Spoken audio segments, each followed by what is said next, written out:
Përshëndetje miq, sot do të flasim për programet, edhe kryesisht do flasim për programet politike të cilat partitë politike i ofrojnë më së shumti sa më afër datës së zgjedhjeve të jemi.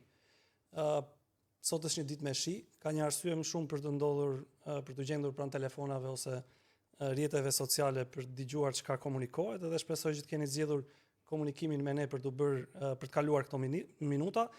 Unë në këtë bashkëbisedim mbi programet politike, që kryesisht programet politike lidhen më së shumti me si zbatohen dhe si zbatohen lidhen me parat. Në fakt, kam zgjedhur që këtë bashkëbisedim ta realizoj me Angelo Harunin, i cili është gazetar, njohës i mirë i ekonomisë, njohës i mirë i politikës, po për shkak se jeton në këtë qytet edhe njohës i problematikave të qytetit. Faleminderit Angelo. Faleminderit Migen shumë, edhe është kënaqësi që ndrojmë rolet më në fund nga intervistues në intervistuar. Këtë batut po shkëmbenim në fakt bashkë me Angelo, që unë jam gjendur gjithmonë për të përgjigjur. Tashmë do përgjigjesh ti, Angelo, dhe më shpresoj që ti jem po aq profesional në mundësitë e mia siç e ke bërë ti detyrën. Angelo, ne bashkë do flasim për programet politike të partive politike, a do të ketë më shumë para për qytetarët në fund të ditës ose standardet që do ndërtohen, apo premtojnë ata në mënyrë cilësore, si po premtojnë, apo bëhen premtime, a ka programe apo jo, dhe çfarë ne duhet besojmë në fund ditës se po ndodhin me këto programe. Po unë për parantezë në fakt, po mendoja që në këto zgjedhje ne kemi qenë gjithmonë monitorues në zgjedhjet parlamentare dhe lokale. Po gjithmonë ka pasur një lloj debati në të cilën fokusohej. Këto zgjedhje sikur nuk po shquajmë dot temat mbi çdo debate të fokusohemi, po më së shumti kam frikë që kjo fushat po i ngjan asaj komedis Don't Look Up, ku le të themi po e paralizoj kandidatët, ka një agjendë tjetër dhe qytetarët kanë një agjendë krejt tjetër. Edhe unë kam nxjerrë disa evente, le të themi, ose ngjarje në qytet vetëm 2 javë të fundit. Pra, banorët për shembull të Bathores, ose të themi në qendër të Shqipërisë, Bathore, Gramshi, janë në protestë për një rrugë që ata duan të realizojnë. Ndërkohë që për shembull kandidatët e partive nga selit e tyre reklamojnë edhe kandidojnë që kanë programe, do bëjmë më shumë para, do bëhet më shumë jetë më e mirë. Ndërkohë që banorët e Rjollit në Shkodër janë aty në protestë për tokën edhe që ju është zënë, kandidatët ndeshen pothuajse në Facebook, edhe kushtyi i pari live. Ndërkohë që banorët për shembull Dukat në jug, edhe banorët e Hotit në Veri janë në protestë për ujin e pishëm, po kandidatët janë të fokusuar për shembull te lufta kush ti nxjerr skandale ose kush ti çerr syt më shumë njëri tjetrit. Një event tjetër, për shembull, janë banorët e Kaçinarit në protestë kundër hecit. Janë në rrugë, pra kanë një hall. Për shembull, në të gjithë Shqipërinë qytetarët brenda vendit helmohen nga salmonela, ndërkohë që kandidatët përgjithsisht shikojnë më shumë të takojnë emigrantë sesa njerëz këtu brenda. Tani, a e vini re ju këtë shkëputje midis kandidatit edhe banorit të kësaj republike? Pra banori i kësaj republike ka halle që ja ka evidentuar shumë thjesht, pra nuk ke nevojë as thjesht mund të hapësh televizorin dhe ti e gjen 6 aktivitete të qytetarëve që ndodhen jashtë shtëpive të tyre se ju ka zënë halli atje ku më zmban. Ndërkohë që halli më i madh i një kandidati sot është si të jetë deputet. Besoj se janë 2 gjëra që kanë ndodhur shumë ndryshe, ose që po ndodhin shumë ndryshe këto zgjedhje. E para është fakti që ka një prani shumë të madhe të përdoruesve shqiptar të Facebookut, YouTubeit, TikTokut, Instagramit, Reelsave në përgjithësi, videove short. Dhe ti mund të bësh çfarë të duash, mund të flasësh çfarë të duash, për sa kohë që ai shortsi ekziston në treg, ai është realiteti i ri krejt papritur, dhe ndoshta kjo ishte edhe një nga arsyet, mos spekulojmë, që një forcë e madhe dhe e papritur që nuk e dim se si do të ndikojnë në zgjedhje, çon në mbylljen e një platforme të tillë si TikToku, që mund të ishin gjetur shumë mënyra dhe që sot vazhdon dhe vetë kandidatët vazhdojnë. E para, por mbi gjitha për këtë shkëputjen që ndodh, që thua nga realiteti, që vërtet, ti supozohet ti je deputet i asaj zone në të ardhmen, dhe ti nuk shkon as minimalisht ti dëgjosh, jo më ti premtosh njerëzve ndryshim mbi shqetësimet dhe mbi hallet e tyre, është ky ndryshimi i listave të hapura dhe të mbyllura që ka ndodhur këtë vit. Është e pamundur sot për si këdo vlerëson ti listat e, domethënë do vlerësoje listat e mbyllura apo listat e hapura, apo këtë mix që kemi? Mendoj që sistemi i koalicioneve në tërësi kur e kishim avantazhonte më shumë kandidat, avantazhonte më shumë parti të vogla dhe rrjedhimisht më shumë ide. Ai që kishim në zgjedhjet e kaluara të vitit 2021 avantazhonte çdo që ishte popullor sepse kishte mundësinë që të thyente hersin. Po. Dhe ndoshta pragu ishte shumë i madh. Të bëje mbi 10.000 vota për një individ është shumë e madh, ndërkohë që mund të dilnin pastaj deputet njerëz që nuk i merrnin as edhe 20 vota, ndërkohë që kësaj radhe ekziston edhe frika që një pjesë e madhe, nëse nuk janë të listat e mbyllura, partia atyre kur nuk do ta kaloj listën e mbyllur dhe nuk angazhohen dhe kjo e bën që i gjithë qarku të mos përqendrohet më në vërtet ato detyra, njësitë që i kanë lënë secilit kandidat, bashkitë që i kanë lënë, të shkojnë në ato fshatra pikërisht ku ndodh problematika sepse ndoshta kanë pak vota, ndoshta janë të vegjël, të përqendrohet gjithë gara në qendra qarqesh. Jo, e vërtet edhe kjo lufta e memeve të duket sikur ne jemi kështu, domethënë ne që do zgjedhim, sikur do zgjedhim trupën e portokallis, që kush na bën më shumë për të qeshur, jo kush ka ide të mira politike për të zgjedhur për 4 vjet që me shumë mundësi do qajmë se sa do qeshim. Kjo solli edhe rikthimin në garë të një prej figurave të vjetra politike si Lulzim Basha, i cili çfarëdo lloj sondazhi që mund të bëj deri përpara 2 muajsh, ndoshta një pjesë e madhe do ta harronin në që edhe ekzistonte në politikë. Dhe ti mendon që mund të shërbej këto, domethënë personazhet e rrillsave do shpërblejnë në fund me vota, apo janë thjesht duke le të themi argëtuar qytetarët? Shiko çfarë bënin 2 kandidat, po themi konkurrent me njëri tjetrin, të cilët edhe e ndihmonin në mënyrë jo të drejtë për drejtë njëri tjetrin në zgjedhjet e kaluara, ziheshin dhe debatonin me njëri tjetrin përmes statave të Facebookut apo edhe në studio televizive. Sot ata debatojnë dhe nuk është vetëm më ky dualiteti midis kryeministrit Rama dhe ish-kreut të opozitës Lulzim Basha tani me një parti tjetër. Ndodh midis shumë kandidatëve të ndryshëm, për shembull brenda qarkut të Vlorës, ka kandidatë të cilët lozin me nocionin e nacionalizmit edhe të qenurit minoritar. Ka kandidatë të cilët lozin me kauza të caktuara në distancë dhe kjo ka ndodhur përgjatë gjithë këtyre kohëve, sidomos midis drejtuesve të qarqeve dhe natyrshëm që kush merr më shumë klikime ka një shans më të madh për të bërë deputet. Dhe kjo mania e klikimeve mund të ketë riskuar që dikush të zbulojë edhe marrëzinë dhe budallikun e vet, sepse shpesh në këto meme kemi parë gjëra që as nuk do e mendonim që mund të ndodhnin tek personazhe të cilët janë bashkëdhetar tan dhe jo më të kërkonin të përfaqësonin një pjesë të mirë të shoqërisë. Megjithatë, unë dua që ty pak më në detaj të çështjeve ekonomike. Shumë ose le të themi shumë politikanë, shumë studiues ndonjëherë e zvogëlojnë politikën dhe si thua pushtetin, shtetin, gjithë mekanizmin që ndërtohet tek ekonomia. Dhe thonë, në fund ditës qeveria është ekonomi, parlamenti është krijuar për të ndarë taksën midis mbretit dhe baronëve anglez, pra edhe parlamenti ka qenë një nevojë për të përcaktuar nevojat ekonomike dhe ndarjen e pasurisë. Dhe do duhet që të paktën të kuptonin dhe të themi a kanë partitë politike me aq sa ju keni le të themi kontrolluar programe ekonomike. Tani të thuash program ose partitë e mëdha kryesore që janë le të themi më të mundshme për të drejtuar dhe partitë le të themi të vogla. Të thuash program është diçka sot e vështirë për ta përcaktuar. Në sensin klasik do duhet që të ishte një manifest i një partie i botuar qoftë po themi në letër, po në version PDF që gjithsekush mund ta prezantonte atë. Zgjedhjet në Kosovë treguan gjitha partitë, madje kishte edhe nga ato të cilët kishin programe mbi 150 faqe në mënyrë të detajuar ose jo, ose thjesht për të justifikuar secilin prej premtimeve se si do të realizohej. Ndërkohë që programet në Shqipëri sot janë më shumë një përmbledhje premtimesh, një përmbledhje objektivash, pa një linjë të qartë se politika është edhe filozofi në fund fare dhe kjo përmbledh edhe ekonominë.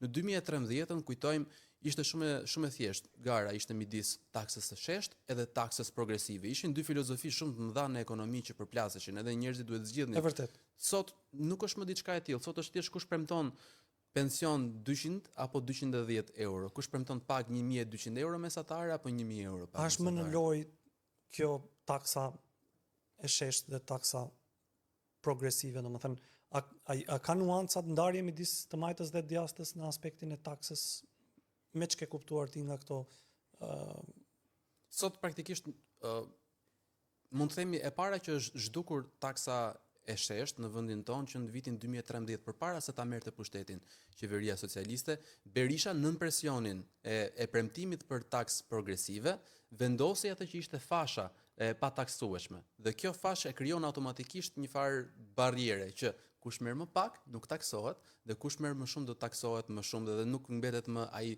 10% siç ishte. Kjo e para dhe sot është një njëjti presion që thonë kopjon programin tim, merr nga programet e mia. Ndërkohë që çështja sot më shumë midis një takse të sheshtë dhe një takse progresive është çështja midis taksave të ulta për punën edhe taksave të larta për punën. Kjo është diferenca e vetme sot. Sigurisht që ka pasur një seri debatesh mbi mënyrën e taksimit. Ka pasur dhe sidomos lidhej me këto zhvillimet e muajve të fundit ose të vitit të fundit që lidhej me taksën e profesionistëve, ku shteti me shumë mundësi nuk i bëri llogarit mirë kur zeroi disa taksa, më pas njerëzit në mënyrë të ligjshme zhvendosën, profesionistët zhvendosën nga borderoja le themi, hapën nipt dhe në këtë mënyrë fshenin taksat. Por e thënë kështu, ne mund të priremi, për shumë, ne mund të rrezikohemi nga fakti që partitë nxitohen për të dhënë ç'mund t'i japin tani pa pasur një lloj eficiencë apo pa bërë një lloj analize kush janë pasojat dhe si do jenë efektet në politikën e vendit, nëse ata pastaj sigurisht marrin detyrën. Ka dy gjëra këtu. E para, në asnjë vend të botës, përfshirë edhe Shqipërinë, nuk mund të bëhen referendume për çështje taksash, sepse gjithmonë perceptimi i publikut është që është gjithmonë jo i mirë formuar ekonomikisht, ose nëse është i formuar mirë, ka një kulturë financiare mbi impaktin që do të ketë, në fund fare do të shikojë gjithmonë xhepin e tij përpara xhepit të shtetit. Le të rritet borxhi publik për sa kohë mua nuk më intereson diçka e tillë, edhe pse pas 10-20 vitesh do të ndihen pasojat. Kjo ishte gjëja e parë që popullsia nuk mund të votojë për çështje taksash. Pra nuk duhet të jetë ai debati taksa ulët apo jo. Dhe çështja tjetër është që këto premtime vërtet që çfarë do lloj ndryshimi që të bëhet në kodin fiskal, në procedurat tatimore, kuvendi i analizon një për një. Dhe secili prej tyre ka një analizë financiare, bëhet kur vjen paketa buxhetit, i gjithë merret në blok se si do t'i shpenzojnë qeveritë, institucionet, ministritë, drejtoritë e me radhë, dhe taksat merren një për një, sepse është një impakt sikurse e the ti i papritur, i panjohur, mund të krijojë shumë precedent. Dhe tani të shohësh në shumë programe partish. Një ekuacion me kaq shumë të panjohura, që secili prej tyre mund të prodhojë një efekt. Ka nga ato që ju keni studiuar nga partitë politike, kush e ka ekuacionin me shumë të panjohura?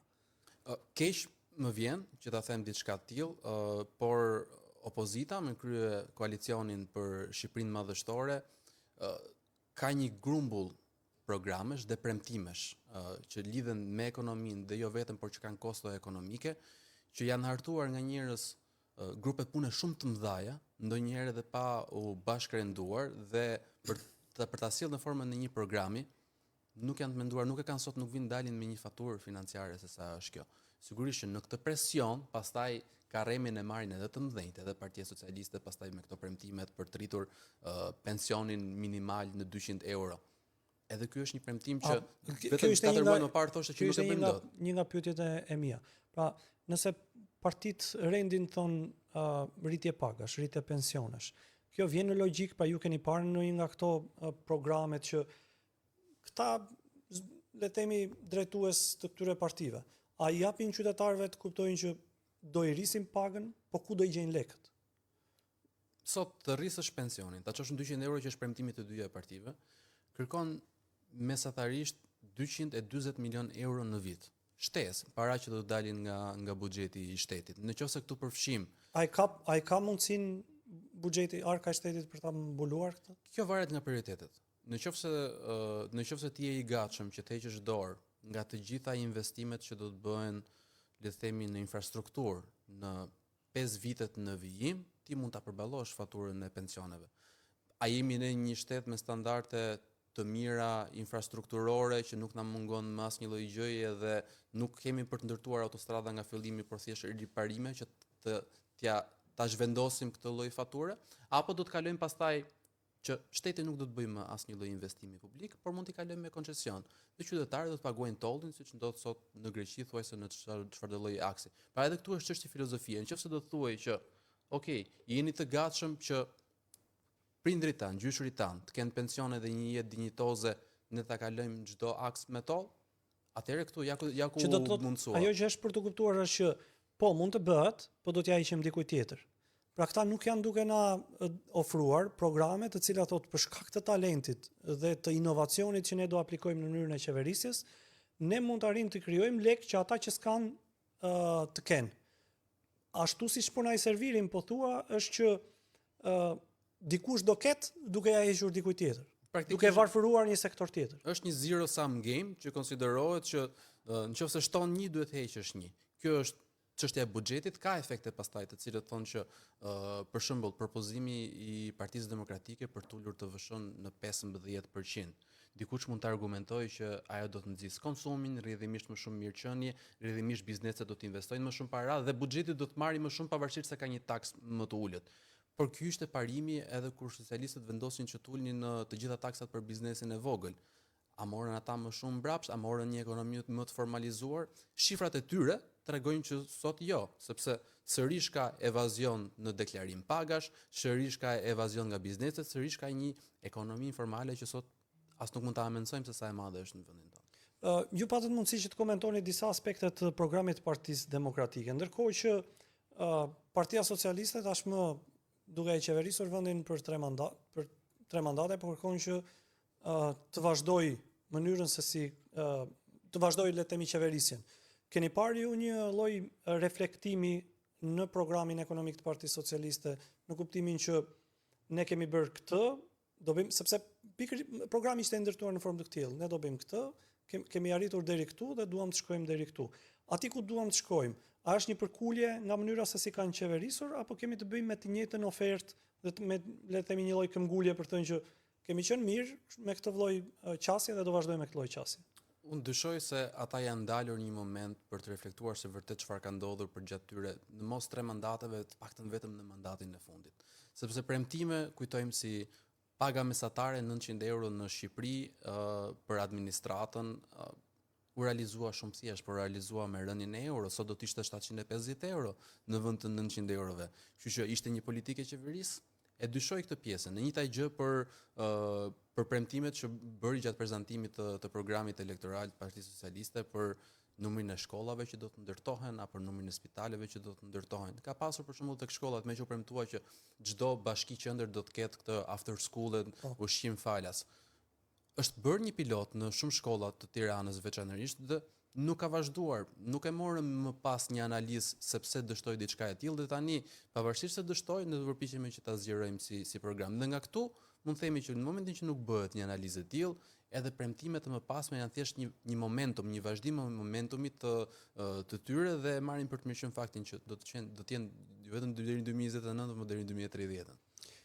Është e qartë, domethënë nëse një premtim nëse bëhet, nëse nuk tregohet se sa do të kushtoj, po mbasi na tregojnë sa do kushtojnë, ku do i gjejnë, është pak e vështirë të merret seriozisht le të themi premtimi. Për shembull, vetë premtimi i 300.000 vendeve të punës. Ai sot hap akoma debat nëse janë hapur apo jo 300.000 vende të reja pune, sepse nuk ishte do të kemi në bilancet e tatimeve të Shqipërisë 300.000 vende shtesë.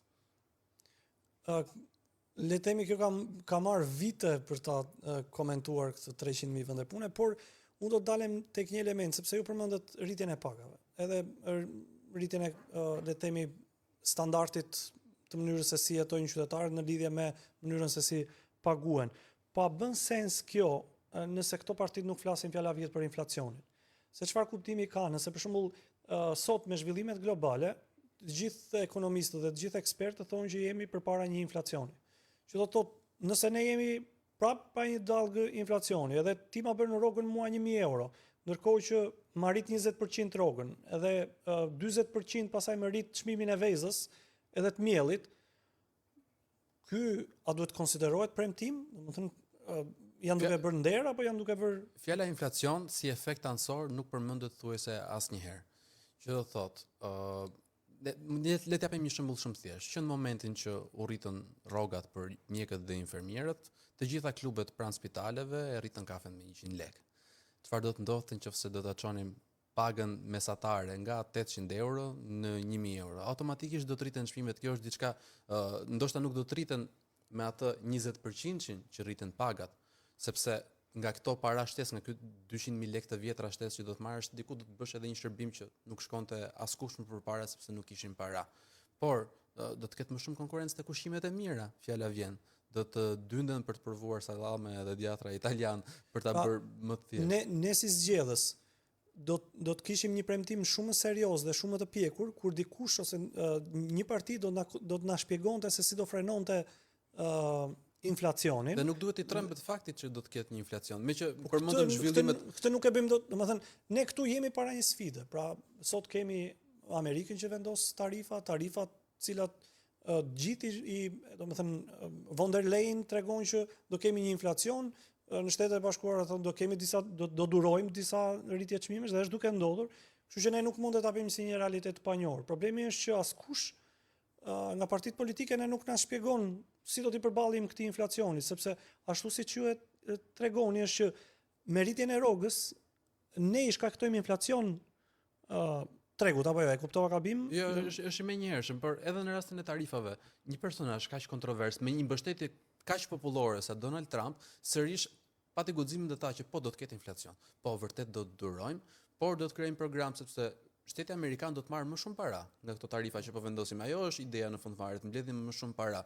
Dhe një pjesë e madhe e tyre, për gjërat që ty të rëndojnë nga inflacioni, rritja e vezëve, fjala vjen, do të kompensohesh për këtë gjë. Në fund fare ti nuk do ta ndjesh, po do të paguash më shtrenjtë për ushqimet, por do të kesh shumë më tepër para në dispozicion për t'i paguar ato.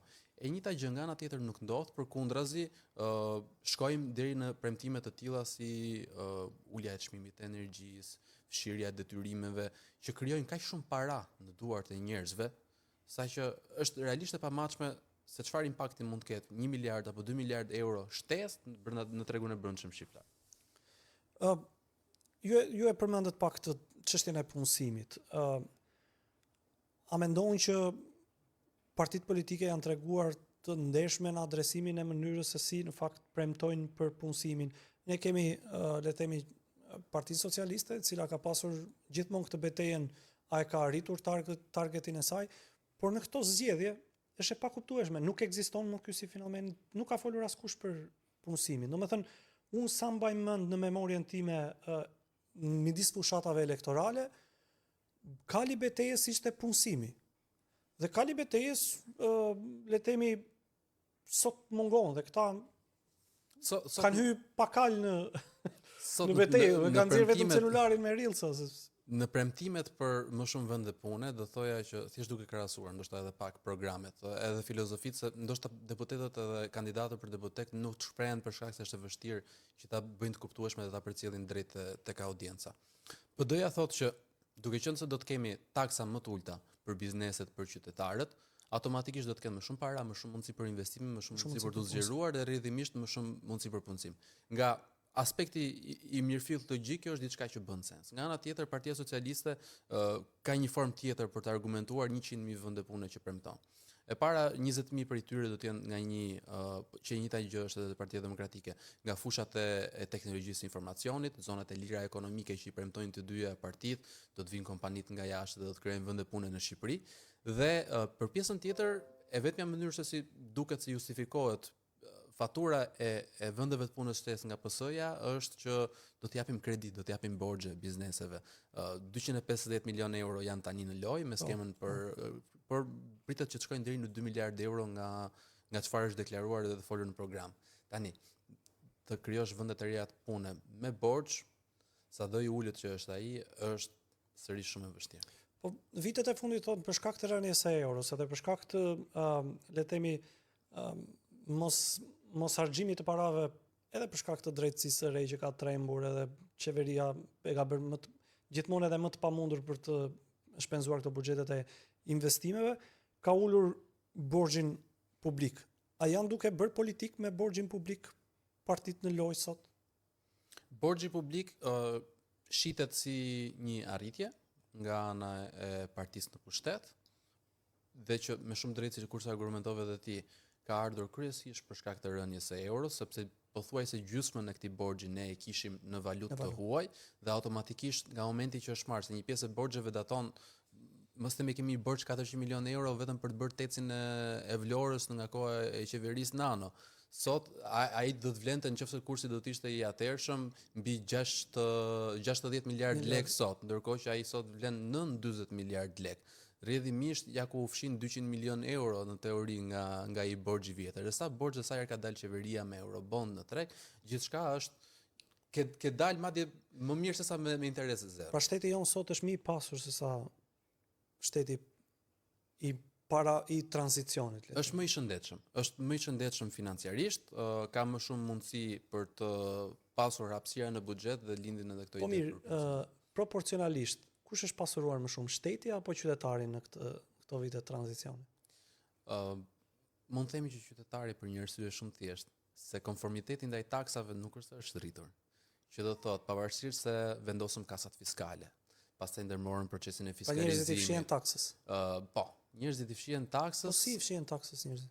Sepse ti thuaj se sot me përjashtim të atyre që janë të punësuar dhe me përjashtim të sa herë që ti ikën në supermarket dhe paguan atë të TVSH-n e famshme, thuaj se asnjë taks tjetër nuk mblidhet. E di që nga tatimi mbi fitimin i bizneseve, shifrat janë kaq të papërfillshme në raport me totalin e gjithë taksave që paguhen sot në vend. Pra, merr një punonjës mesatarisht, sot në Shqipëri që është i punësuar në sektorin privat, me përjashtim të taksave që vetë punëdhënësi paguan për kontributet shoqërore që ikin sërish për punonjësit. Po pagimi i taksës nga banori do e bënte banorin më të varfër? Në çfarë sensi pagimi? Po nëse do treguheshin gjithë qytetarët të kujdesshëm ndaj pagimit të taksave, do ishte më i varfër? Një pjesë do të ishin pak më të varfër, po jo të varfër, që do thotë elita do të paguante më tepër, por pjesa tjetër e popullsisë absolutisht po për shtetin nëse qytetari paguan në mënyrë të rregullshme taksat, çfarë do të thotë? Do thotë më shumë mundësi për të qenë një shtet social. Pra, është edhe çështje filozofike e vetë popullsisë. Vetëm kaq, por nëse shteti nuk ka ndërmend jetë sociale dhe ka ndërmend siç ne jemi mësuar në tranzicion që ka disa njerëz afër pushtetit ata pasurohen sistematikisht. Çfarë kuptimi ka pasaj që ti je i zellshëm për të paguar taksën? Se për shembull në Finland dikush e paguan taksën sepse e kupton që ai përkthehet në të mira dhe shërbime. Po nëse ti shtetin e konsideron përballë, sigurisht taksat që janë të pashmangshme nuk mund të shmangësh, po taksat e shmangshme gjithkush do ishte i prirur të shmang. Vetë organizimi, fakti që kemi një shtet bëhet për të pasur përfitime sociale, sepse në të kundërt mund të vazhdonin si në Far West edhe gjithë secili shef hesapin e tij, por dhe të gjitha partitë sot premtojnë një shtet më social se çfarë është. Pra, kjo termi i rishpërndarjes së pasurive në një formë më të butë nga marksizmi mbetet sërish sot që nga të pasurit ne do të marrim para dhe do t'ia japim atyre që sot nuk kanë mundësi ekonomike. Të pasurit me të varfër në Shqipëri, dikush është si është në politikat me zonat të ndryshme të Shqipërisë, pa a ka një plan për zhvillim se duket sikur e gjithë ekonomia shqiptare është trekënd që nuk e di mbase Fier, Durrës, Tiranë dhe asnjë gjë tjetër nuk ndodh. Është drejt dhe mund të themi madje për të ardhura pastaj e para diferenca midis varfërve dhe të pasurve, midis Tiranës dhe rrethave është theksuar vazhdimisht për gjatë kësaj periudhe, dhe që nuk është një gjë e mirë sepse pabarazit në popullsisë krijojnë pastaj edhe probleme nga ato sociale te ato ekonomike e gjithçka ndërmjet. Por ka ndodhur edhe i fenomen tjetër që sot qarqe si Dibra, Elbasani, Kuksi kanë gjysmën e të ardhurave për familje që ka një familje në Tiranë, sepse janë aty mundësitë për punësim, por njëkohësisht furnizon sërish atë problemin që i lat varfër në fillim. Largimet, shpopullimin, plagjen e popullsisë, pamundësinë për të lindur më shumë fëmijë dhe për të krijuar pse jo zhvillim atje, dhe ndoshta turizmi mund të ishte këtu e vetmja rrugë shpëtimi që mund gjejnë akoma. Po midis, kjo ishte midis zonave. Pra ne e kuptojmë që kemi një endek të madh midis territoreve. Po në përgjithësi mes qytetarit, a është duke u rritur pabarazia dhe çfarë shkaktojnë, ose le të themi nga ajo që ne mund të lexojmë se si do sillen partitë politike mbasi të fitojnë pushtet.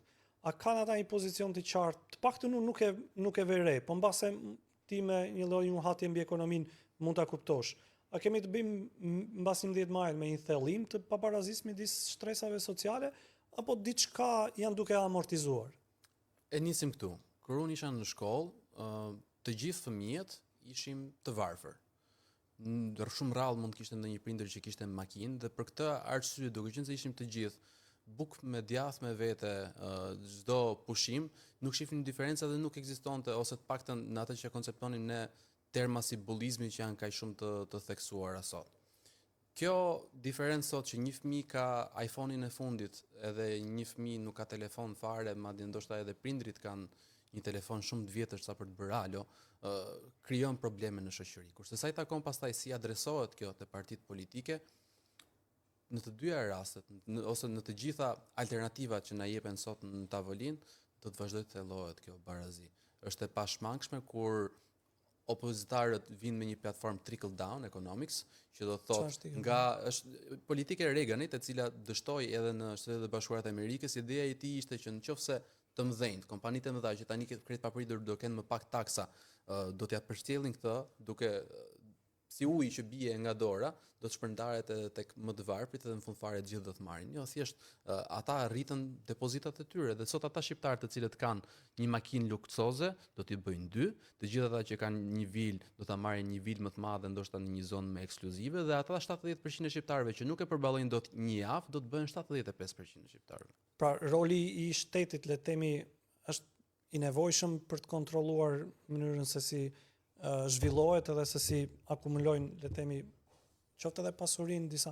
Kjo është interesante sepse unë po ndiqja një informacion që edhe pse statistikisht mund të jetë vend i zhvilluar dhe kjo ishte realiteti i Perus, mos gaboj, në Amerikën Latine, po është një vend në Amerikën Latine dhe jam besoj është Peruja, ose Kili, tregonte që ishte vendi me zhvillimin më të madh ekonomik në Amerikën Latine. Mirë, po nëse shikoje kush i kishte parat në Amerikën Latine, ishte që 1% e popullsisë kontrollonte 30% e ekonomisë së vendit. Dhe kjo kishte rritur në mënyrë të frikshme pabarazinë dhe më pas aty kishin le të thësh përplasje sociale, revolta edhe protesta nga më të ndryshmit, por që është shumë interesante sepse ti mund të reklamosh që je vendi më i zhvilluar. Problemi është që qytetarët e tu mbase nuk e kanë atë zhvillim, edhe mundet që ne kemi riskun e këtij lloji realiteti. Ky është problemi. Se për shembull vinë të huajt këtu dhe thon zhvillim, pallate. Dikur s'kishte rrugë, sot ka rrugë, ka semafor, ka edhe të gjithë pashmangshmërisht kur ti bën një bisedë me një të huaj, shikon parametrat e vendit dhe thotë që pse ankojeni. Parametrat e vendit tregojnë që ju jeni një vend në zhvillim dhe po ja dilni. Shiko, gjithmonë, sepse njerëzit kanë tendencën që të krahasohen me tjetrin. Sot, njeriu më i varfër në Shqipëri, po themi kudo në botë, ka luks më të madh se çka pasur perandori i Romës, që do të thotë mund të iki kudo në arkun e 2 orësh, ka tualet, çfarëdo lloj ushqimi, sigurisht që ndoshta jo aq bio dhe aq i mirë, i jepet në mundësi, mund të provoj shumë gjëra nga çdo cep i botës. Mund të lëviz më shpejt nga një vend në tjetër. Kushtet ekonomike përditësohen gjithmonë. Në qoftë se ti e krahason me vetveten në kohë, nuk kishim televizor në kohët e Enverit, nuk kishim internet, po edhe ata që kishin telefon ishin shumë të rrallë në familje. Në qoftë se marrim me këto kushte, patjetër që ekonomia dhe mirëqenia për gjithë përmirësohet vazhdimisht, por pastaj nëse krahasohemi gjithmonë me të tjerët, është si ajo loja monopolit. Dhe ky është problemi me kapitalizmin. Sa më shumë xhiro të bëjmë rreth rrotull asaj tavolinës, do të thellohen gjithmonë më shumë diferencat. Ai që ka bler hotel në rastin e monopolit do t'i bëj 2 dhe tjetri do të mbetet gjithmonë duke paguar qiran sa herë që qëllonte prona e tij. Është e vërtetë dhe le të shpresojmë që demokracia mbase ofron disa mekanizma që qytetarët ta zhbëjnë këtë. Edhe mund të jenë reagimi, mund të jetë vota, mund të jetë protesta, mund të jetë ankesa. A ka nevojë që njerëzit ose të le të themi ju e përmendët, bëhet ndonjëherë shtyp se mënyra ose diferenca që ti ke midis mundësive të tua dhe dikujt tjetër që ka akumuluar një pasuri shumë më të madhe. A mundet që qytetari vetë ta zhbëj këtë shpeshherë dhe nuk e kupton? Domethënë, si mund të jetë mekanizmat? Kush e ndryshon këtë lloj realiteti? Partitë sot as nuk duan të flasin për programe të ekonomisë. Janë mjaftuar dhe janë të kënaqur me gallat në rrjetet sociale. Çfarë duhet ndodhë? Çfarë duhet ndryshojmë ne? Ka një mënyrë të provuar kohë pas kohe se çfarë i ndryshon sërish gjërat në tavolinë. Çfarë i jep të gjithëve një mundësi që ta ndryshojnë realitetin e tyre. Dhe kjo janë mundësitë e barabarta. Dhe shteti, kjo është gjëja kryesore që duhet garantoj, mjafton të vendos rregulla që të mos ketë abuzime, por në fund gjithë duhet kemi mundësitë barabarta, që nisin që me lindjen tonë, që vërtet dikush mund të lindë në një pallat mbretëror edhe tjetri në një kasole, por të paktën të kenë kushte për të qenë të shëndetshëm. E nisim vazhdojmë pastaj me shkollimin, që sot të gjithë pothuajse fëmijët e deputetëve, ministrave e me radhë janë në arsimin privat, sepse sot arsimi publik nuk ta jep më atë mundësi të barabartë që ti të konkurosh fëmijën e dikujt që sot është në pushtet. Çfarë ndodhi me Amerikën? Kush janë sot miliarderët e rinj? Të gjithë vinë nga fusha e teknologjisë, sigurisht që ka raste dhe ndonjëherë sulmohen që po ti e kishe babain që ishte milioner, po ishte milioner, po sot jam njeriu më i pasur i botës, apo në rastin disa të tjerëve vinte nga asgjëja. Janë vetëm mundësitë e barabarta dhe kjo është detyra e shtetit në mënyrë që njerëzit brenda jetës së tyre të kalojnë nga i varfër në të pasur. Pa e thënë se ose kush ka pasur ndonjë nga programet ekonomike ose që të partive politike ose të vogla ose të mëdha që ju keni thënë po, kjo është një punë e mirë dhe ja vlen. Për sa kohë kanë qenë të gjitha programet të fryra? E themi këtu me shumë premtime, pa mënyra apo me mënyra të pak menduara se si mund të arrijmë në ato premtime, do thoya që është e vështirë. Për këtë që sapo kanë kohë ta rregullojnë këtë? Duhet ta rregullojnë tani përpara 11 majit, sepse nëse do të përpiqen ta rregullojnë mbas 11 majit, në momentin që përcaktohet se thjesht ndajnë plaçkat me njëri tjetrin, do të jetë vështirë për ne që të kërkojmë llogari që ato plane të realizohen në të ardhmen. Mendojnë që kanë shkuar në vijë logjike me filozofinë që ata ndajnë në të përditshmen e tyre, pra këta kanë prodhuar diçka që lidhet me qenësinë e tyre, edhe mund të mos e zhbëjnë dot. Ndonjëherë mendoj se kanë dalë pak edhe nga vetja. Që do thotë pra janë të mirë dhe kanë bërë diçka të keqe apo janë të këqij dhe kanë bërë diçka të mirë? Kanë dalë jashtë rrugës që po ndiqnin. Që do thotë do të ishte në vijën e Partisë Demokratike, që të ishte pro biznesit, pro lirisë së individit, por del pak nga vetja dhe shkon më shumë drejt politikave sociale. Do të ishte në rrugën e Partisë Socialiste për shembull, që të ishte pro politikave sociale dhe nga ana tjetër roli i shtetit të vazhdonte të ishte i madh, ndërkohë që thotë nuk do të ketë më kontrolle, nuk do të ketë që shkon kundër me ato. Kam bërë rokad. Më thënë, Partia Socialiste shkon më djathtas dhe Partia Demokratike shkon më majtas. Besoj ne kemi vetëm partitë qendrave përgjithsisht në vendin tonë dhe pak programe që vinë ndryshe, pavarësisht se qymë të majta dhe të djathta. Po tek partitë vogla, a keni pasur mundësinë që të shikoni diçka? Domethënë ka disa përpjekje, për shembull Partia Bashk ka bërë një projekt voluminoz dhe ato numrat e faqeve kam përshtypjen që ju përmendët pak më parë lidheshin me Partin Bashk. Gjithashtu Shqipëria bëhet është munduar edhe ndonjëherë të vegjëlit për shkak se për të treguar që ne jemi serioz dhe kjo gjëja që duhet ne e kemi bërë, kanë publikuar elemente serioze, po mendoni që janë serioz sepse e din që janë të pamundur për të qeverisur apo? Është e drejtë. Disa po luajnë në një mesazh shumë të thjeshtë, sepse mesazhi duhet të jetë i qartë, i thjeshtë, të jetë i ndarë në maksimumi 5-9 mesazhe të tjera. Kjo ndodh kudo, nga Yes We Can tek Make America Great Again, por partitë e vogla në Shqipëri ndonjëherë në përpjekje për të garuar me partitë e mëdha, bien në një grack të vogël dhe krijojnë programe që do të funksiononin vetëm po të ishin të mëdhat. Që do të thotë, sot në Gjermani, një parti si partia e gjelbër funksionon vetëm sepse në programin e saj janë politikat midisore dhe asgjë tjetër. Ata nuk thonë se si do të ndikojnë në ekonomi, nuk thonë se si do të ndikojnë në shëndetësi, nuk thonë për kriminalitetin, drejtësinë apo gjithçka me radhë. Sot partitë e vogla, duke qenë realist, ndryshimi nuk bëhet brenda 1 apo 2 vitesh nga krijimi i tyre. Ndryshimi kërkon kohë në raste kur Pra i kanë rënduar veten me një gjë që edhe mund t'ja kishin do kursyer. duhet që të kishin më pak element në programet dhe në premtimet e tyre dhe ato ta bënin kalin e tyre të betejës. Pa ata kanë zgjedhur që të kenë shumë kuaj, ndërkohë që kanë vetëm një renç të vogël përballë një pylli me kuaj, le të themi, që kanë partitë e mëdha. Pra, edhe sepse nesër do të shkojnë drejt koalicioneve. Nëse fati i mirë për demokracinë do të jetë që të mos kemi një fitues të prerë me thik cili do qoftë ai. Dhe nëse do të shkonim drejt koalicioneve, do të zgjedhin pastaj se kë nga këto mesazhe duan të përçojnë dhe të realizojnë. Nuk mund të bien dakord me partitë e tjera që t'i realizojnë gjitha. Pyetja kur lidhet ekonominë dhe zhvillimin e vendit, a jemi në tranzicion apo nuk jemi? Jemi në një tranzicion të vazhdueshëm. Po sa ç'është vazhdueshëm se në momentin që do të kemi babai tim është thënë që në 91-shin që filloi tranzicioni, më kupton? Unë u rita, kam filluar ta kuptoj, tani jam duke ja shpjeguar kalamajve të mi, më kupton? 3 breza, ç'është ky tranzicion, se nëse është tranzicion duhet të jetë po dëgjoj të njëjtat gjëra që kisha kuptim, do të jetë normalitet. 3 breza tranzicioni është kalon nga një gjendje në një është shumë e gjendje. drejtë, por kur flasim për shembull për ekonominë, të njëjtat probleme që ishin në 91-shin janë edhe sot. Legalizimet dhe problemet e tokave vazhdojnë akoma. Një privatizimet e kompanive shtetërore është diçka që vazhdon akoma, edhe në klubet futbollit po mos na detyronte UEFA nuk do i kishim bërë.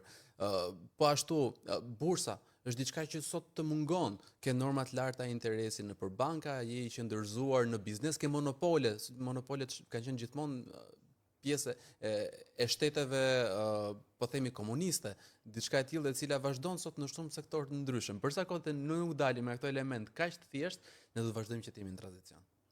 Domethënë teknikisht tranzicioni mund të jetë edhe një gjendje e përhershme.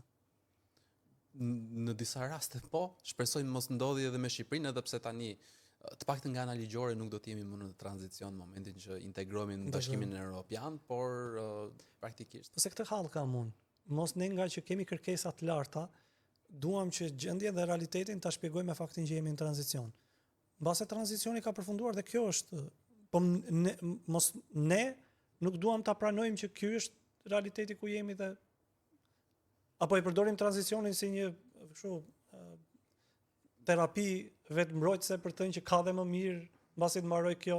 Po mendoj se në fjalën tranzicion e kemi titërsuar pak, sepse tranzicioni është kalimi nga një sistem që ishte ai komunist në një sistem demokratik. Dhe në momentin që në 92-shin po themi, në qoftë se të gjithë do binin dakord, kemi bërë zgjedhje të ndershme, as kujt nuk i mohua vota, automatikisht tranzicioni ka mbaruar sepse i ngritëm të gjitha institucionet që ishin për të ngritur. Por jo, ne kemi lidhur më shumë me integrimin në Bashkimin Evropian. Dhe përsa kohë, edhe kur të futemi në BE, do duhet që të kalojmë në euro, dhe atëherë do të përfundoj tranzicioni. Atje fillon tranzicioni tamam, domethënë kur të futemi në BE, aty fillon një tranzicion tjetër, i përshtatjes pastaj. Po mirë, pas kemi shpresën. Do të pasim në tranzicion, edhe ndoshta shpresojmë që të kemi këtë fatin sikurse na shpëtoi periudha nga industrializmi, nuk kaluam dot më në automatizim, tani jemi në inteligjencën artificiale. Përpiqemi të kalojmë direkt pse jo mos na kapin në një problematik që mund të ketë BE për momentin. Do të thënë fati jonë është mes tranzicioneve. Në momentin që do kalojmë një, do duhet i vëmë emra, tranzicioni i parë, tranzicioni i dytë e kështu me radhë. Mirë, unë do dua ty në 2 momente të cilat do le tuaj definojnë bisedën mes nesh, po për ta bërë më të thjeshtë edhe për shikuesin, unë në fakt do doja që ju t'i përgjigjeshit pyetjes. Mbas 11 majit, çmimet e ushqimeve do të rriten apo do të bien? Çmimet e ushqimeve pas 11 majit, di të them vetëm një gjë, që do të vazhdojnë të kemi gjithmonë më pak ushqime shqiptare në treg, sepse jemi të orientuar në të gjitha rastet nga eksporti, dhe kjo do të bëjë që ato të rriten. I shesim domaten e shesim me 40 lek jashtë, shumë të mirë cilësia e parë. Zmbin domatja në Shqipëri, dhe e marrim me 80 lek cilësinë e dytë ose të tretë. Dhe për sa kohë nuk pam një ndryshim momentin që ra euroja në rënien e çmimeve, kur partitë vendosën me njëra tjetrën që të heqin politikën, disa mund ta quajnë të gabuar, të bordeve, po më shumë të kontrolleve dhe abuzimeve ndaj gjithë tregtarëve, grumbulluesve të ndëjmë eksportuesve. Për sa kohë nuk gjendet një zgjidhje edhe brenda sot mazhorancës qeverisë se nëse të VSH-ja në bujqësi ka krijuar probleme apo jo, ushqimet do të vazhdojnë të rriten pas 11 majit. Jo vetëm nafta, por në koncept energjia, do t'i kushtoj më shumë shqiptarëve apo më pak mbas 11 majit? Këtu vim në qasje të ndryshme. Dhe kur themi mbas 11 majit, e ndërtuar pak edhe me ofertë dhe çfarë partitë do t'i dalin ball sfidave. Këtu janë dy çështje të ndryshme, sepse Partia Demokratike për shembull ka një program konkret për të përgjysmuar thuajse çmimin e karburantit dhe të ulë në 6.6 lekë për kilovator çmimin e energjisë elektrike. Kanë premtuar që do ta bëjnë relativisht shpejt dhe se sipas tyre kjo gjë mund bëhet. Në këtë rast do të kemi pas 11 majit çmime më të lira të energjisë. Nga ana tjetër kemi një parti në pushtet e cila premton të paktën për pjesën e energjisë që nëse gjërat vazhdojnë kështu, ne rrisim prodhimin siç po e rrisim, ne ulim humbjet siç pretendojmë që t'i ulim, ky kapërcimi nga 9.6 në 8.6 lekë që e patëm që hyrin në fuqi në muajin shkurt, do të vazhdoj pse jo, do të shkojë 7.9, 7.5, 6 e me radhë, por do të jetë i matshëm mbi progresin që do të bëjnë këto kompani. Në të gjitha rastet për energjinë elektrike do vazhdojmë që të jemi më të lirë se sa Europa të paktën, ndërkohë që Kosova nuk mund ta thotë më këtë gjë, po vazhdon të shtrenjtohet, kurse tek nafta nuk është më çështje në dorën e politikës, është çështje në dorën e kontrollit mbi kompanitë që sot funksionojnë në këtë treg. Mbase me disa taksat që rëndojnë mbi naftën. Pastaj do të vazhdojmë të flasim për cilësinë pastaj. Mirë. Nëpërmjet pagave do të ketë më shumë para për shqiptarët në llogaritë e tyre në fund të muajit apo më pak? Dyshoj se do të ketë rritje pagash prej politikës shqiptare. Që do të thotë në qoftë se ju rritet rroga, se ka dikush tjetër që rrit pagën? Po, është progresion i natyrshëm, që do të thotë turizmin nuk e sjell një politik, ndikon patjetër që ta sjellin në vendin tënd, por në fund fare pëndhënësi bën llogaritë e tij. Nuk ndikon as një taks më ulët, as një program kredish që ai të vendosin në fund fare që të japi më shumë. Që të rriten pagat, sot punonjësit do të jenë më të arsimuar, më të specializuar dhe kjo është produktiviteti duhet që të rritet. Asnjë qeveri nuk flet për produktivitetin sot. E vërtet. Edhe kjo pasaj është më komplekse, kam përshtypjen, sepse ndonjëherë mendoj me produktivitet apo pa produktivitet, dikush duhet të jetojë. Pra, nëse ne kemi këto vende pune, nëse ne kemi këtë realitet, edhe ndonjëherë ai drejtuesi kompanisë të tregon që s'ke produktivitet. Okej, po unë s'kam produktivitet, por kam kredi, kam ilaçe, dhe ky është një rregullator dhe ndonjëherë nuk jam produktiv, jo për dëshirën time, sepse unë dua të jem produktiv.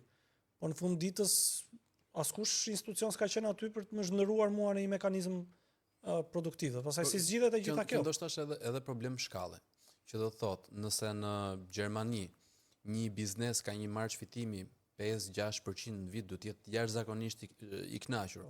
Kurse në Shqipëri me një biznes nëpër masat tona 5-6% në vit, pronari merr përsipër një risk relativisht të madh për një fitim relativisht të ulët. Dhe çfarë do të bëj? Do ta çoj në 30% siç e bëjnë pjesat dërmuese sot, real fitimin, jo çfarë deklarohet me bilance pasi bleu makinën në vetë në emër të kompanisë, pasi bleu shtëpinë në emër të kompanisë, karburantin për çdo shpenzim në emër të kompanisë, edhe del me 8 apo me 10%. Por në momentin që ndryshon filozofia dhe rriten pak bizneset, mendojnë mënyrat se si mund të zgjerohen, se nga një lokal të pretendosh nxjerrësh sot 1 milion lekë në muaj, të vjetra flasim gjithmonë, është e vështirë, nëse do që të dalësh më shumë, do japësh rrogat ulta për punonjësit, por nëse ke 3 lokale me nga 600.000 lekë secili, ekziston mundësia edhe për rroga edhe për përfitime më të mëdha.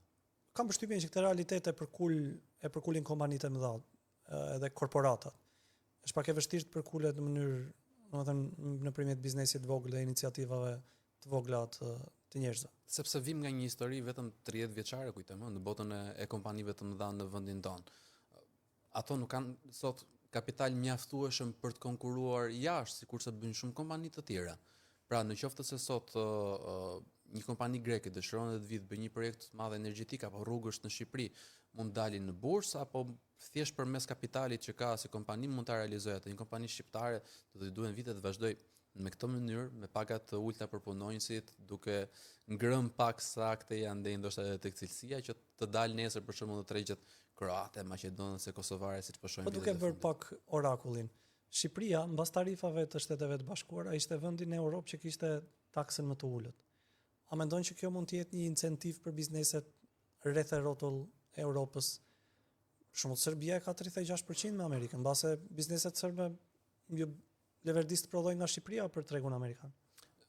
Kujtojmë që Ndodh kjo apo mund të ndodhë? Në teori do duhet që të ndodhte.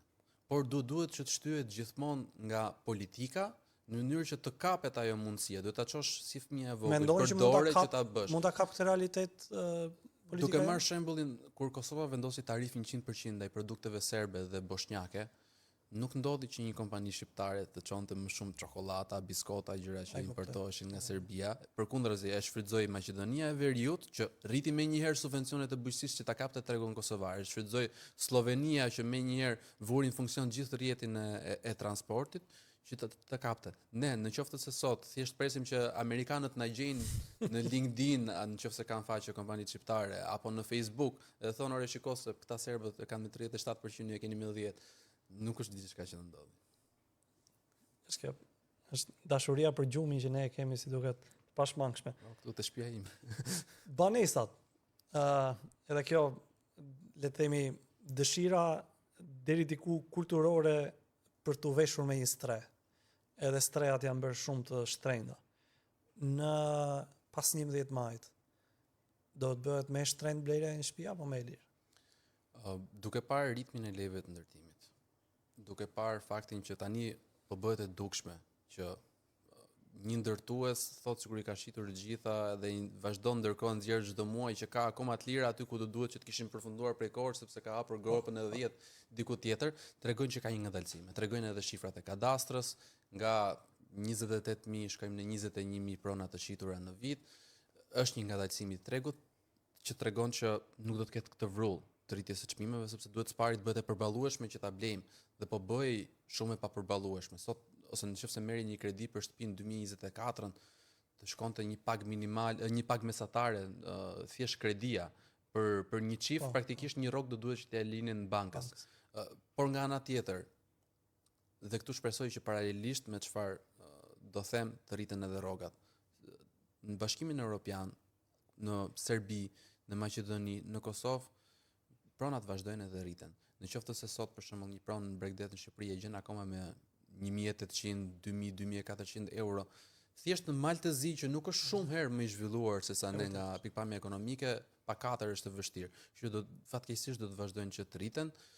Kurse sa i takon strehimit në vetvete, këtij fakti që ne kemi mentalitetin që duhet që të kemi një shtëpi se s'bën, për sa kohë nuk kemi kompani që vinë dhe bëjnë condos që quhen, që ka të gjithë pallatin dhe jep të gjithin me qira dhe ka mundësi që ta japi me 400.000 lekë të vjetra në muajat e qiran, do të vazhdojë të mbetet qiraja e shtrenjtë. Kjo është një nga politikat më të ndodhura, qoftë në Shtetet e Bashkuara, qoftë në Britani, qoftë në kutike komplekse masive të tëra, që një kompani e lëshon me qira dhe ajo pak a shumë përcakton mënyrën se si dhe shteti aty edhe ul le të themi sepse në logjikën e biznesit. Bësh çmimin e qiras, edhe ka njerëz që kanë prej 30 vitesh një qira skandaloze në mes New Yorkut.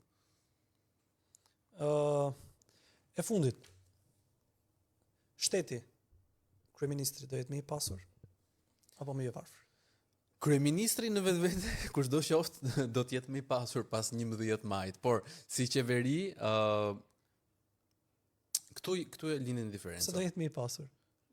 Individi gjithmonë. Okay. Sot në Shqipëri, në qoftë se je në pushtet dhe në çfarëdo lloj pushteti, në qoftë se nuk bën para, je i paaft në konceptin popullor shqiptar.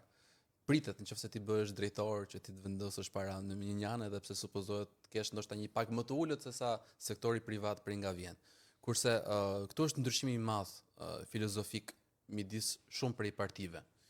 një parti socialiste e cila kërkon që të vazhdojë të forcohet gradualisht shteti në terma financash dhe të shpenzojë më shumë njëkohësisht, një parti demokratike e cila thotë që ne ja lëmë në dorë bizneseve dhe qytetarëve, ne do të kemi më pak prezencë, por në fund fare ju do të na shpërbleni për këtë prezencë më të ulët sepse do të jemi më të pasur edhe në fund pse jo, mund të jemi edhe ne më të pasur, me gjithmonë edhe pikpyetje dhe partive të tjera alternative të reja të krijuara rishtazi apo edhe me përvojë në Shqipëri që do të atribohen më shumë këtij shteti dhe do të shohin të marrin për këtij shteti.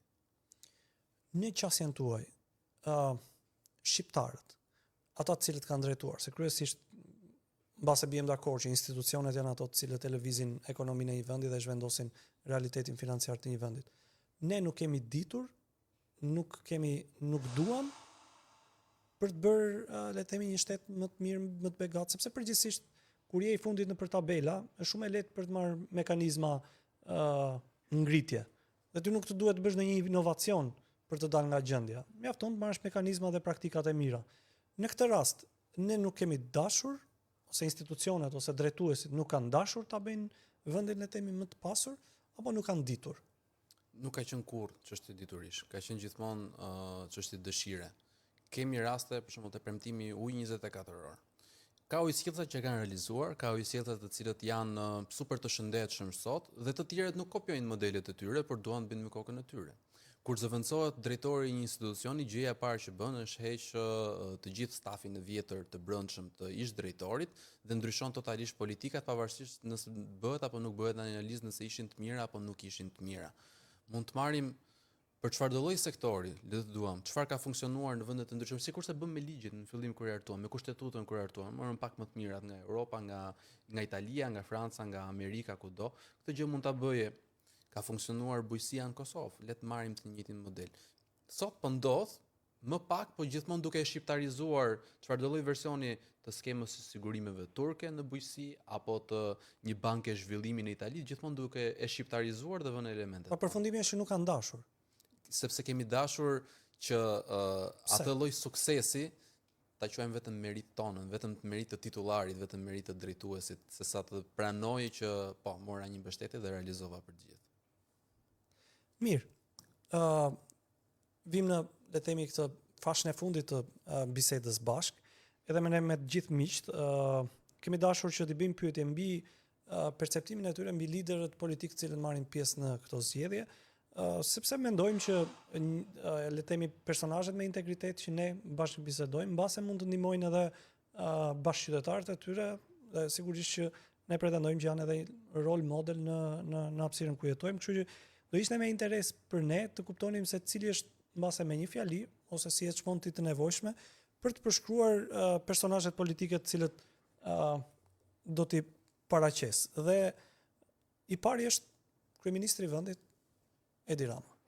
Mendoj se i duhet një dush i ftohtë, sepse arroganca e natyrshme që vjen të kalosh nga një qeveri koalicioni, në të marrit tepsinë, e tani në të kërkuarit të kesh 2/3 e parlamentit, do të korruptonte këdo dhe këtu flas moralisht, psikologjikisht, jo korrupsion në sensin klasik që e marrin shqiptarët. Do t'i duhet një dush i ftohtë, qëndron nuk qëndron në pushtet, do duhet që diçka ta bënte të reflektonte. E keni për fjalën për dush që ai mund ta bëj vet apo dush që mund t'ia bëjnë qytetarët? Do të thënë nuk qytetarët me votë janë ata të cilët gjithmonë të shplajnë. Po nëse nuk ja bëjnë me votë siç nuk kanë treguar, do duhet që të presim dikë ta ndriçojë që dushi është i nevojshëm? Dikur ishin të huajt ambasadat, organizatat të cilët kishin impakt edhe dëgjoj fjala. Sot kemi një Amerikë e cila do të shpenzojë më pak. Përmes USAID-it dhe rrjedhimisht mund të mbas kredo politike, por kemi edhe një Amerikë e cila ka treguar që Trumpi edhe 3 vjet, 4 vjet do të jetë, por ka treguar që çfarë do e bën dhe mund të shplaj dhe ai vetë personalisht, por dyshoj se Shqipëria do të jetë në rrezën e tij. Institucionet Po BE-ja mund ngelet një faktor që për sa kohë mund ta orientoj drejt dushit. Nëse kemi dëgjuar retorikën e tij për gjatë viteve të fundit, që BE-ja nuk po bën detyrat e saj, që ju keni probleme brenda vetes tuaj, që ju na thoni ne për korrupsion. Aq që sa për Shqipërinë unë besoj që i ka. BE-ja. Besoj ka qenë ka treguar shumë herë më pak se çka pas treguar vite më parë dhe përveç asaj votës fundit që do të ketë në Parlamentin Evropian për antarësimin apo jo të Shqipërisë, do të jetë vështirë çfarë do lloj dushi gjatë kësaj kohe. Mirë, po kalojmë në drejtuesin e opozitës, Sali Berisha, që i ka pasur çka ka dashur nga pozicionet e këtij vendi, por që sërish shpreson dhe garon për pozicionin e kryeministrit. Do të kisha një pyetje për të, se pse garon, dhe nuk e kam në term pejorativ, por thjesht jam kurioz për të njohur, për të fituar, okay, po ke qenë në dy periudha të ndryshme në pushtet. Përcjell diçka ndryshe, a mund të vi diçka ndryshe? Mbase për ta shpëtuar vendin nga dikush që nuk bën dush. Por ai la dikur që të vendoste si kundërshtar politik të këtij personi që nuk bën dush dhe vendosi që ai nuk bënte dhe rikthehet. Shpresoj që të vi me mendime ndryshe dhe vërtet që mund të bëjë një ndryshim.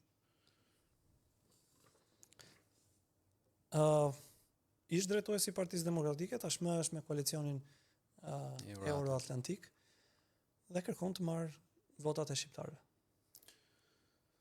Do ta ketë shumë vështirë, më shumë se sa një garë për parti politike, mendoj se po bën një garë personale, një shpagim të tij të fundit, le ta quajmë edhe kështu, që arsyeja se pse nuk eci herën e parë ishte diçka tjetër se sa dështimi i tij personal. Çdo gara e tij është me vetveten këtë zgjedhje. I shkon më shumë kështu apo si ishte? Ka rigjetur është zgjuar, më ta themi kështu. Ka rigjetur vetveten. Mirë, megjithëse nuk gëzon liri, ai është pjesë e listave të Partisë Demokratike dhe drejtuesi i Partisë së Lirisë, i cili kërkon besimin e qytetarëve për t'i përfaqësuar në kuvend. Është një rikthim i vështirë, në mos i pamundur, është një personazh që nga të gjitha kampet në periudha të caktuara është sulmuar. Thënë kjo, edhe ky lufton vetëm për veten e tij, por në këtë aspekt jo për rolin e tij në histori, sesa për rolin e tij nëse do të jetë në shtëpi apo pas qelis, pas 11 majit apo kurdo që të jetë ajo data. Mendoj se është ndër të gjitha personazhet deri tani më jo ekzistenti në këtë zgjedhje. Dhe Tom Doshi, kryetari i Partisë Socialdemokrate, i cili në ambicjet e tij thotë që do marr 6 mandate, 3-4 të cilat në fakt i ka edhe në këtë legjislaturë. Një premtim i tij nga të gjitha premtimet e tjera elektorale që kanë bërë partitë është më i besueshëm që mund të realizohet. Që do të thotë që sa i thot 6, dijeni që mund t'i marrë 6, por thënë kjo, do ta aludoj vetëm në të lloj forme.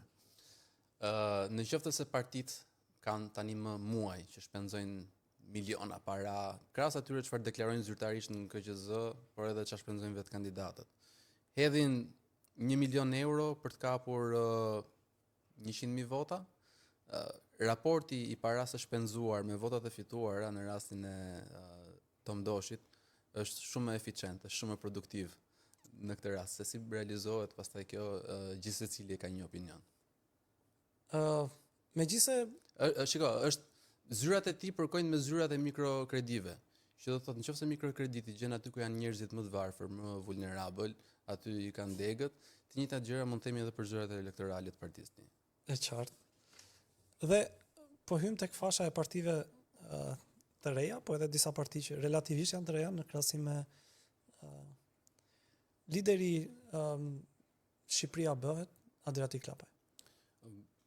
Nuk e di nëse i vazhdon akoma të njëjtat ide që kishte deri në para disa daljesh televizive, por në qoftë se pretendon se mund të marrësh i vetëm pushtetin kaq shpejt menjëherë, është e vështirë. Shqipërisë, dhe këtë kam të dëgjuar nga shumë njerëz të cilët janë shqiptarë dhe jetojnë jashtë në pozicione të mira, i duhet që të kërkojë një lloj ndryshimi.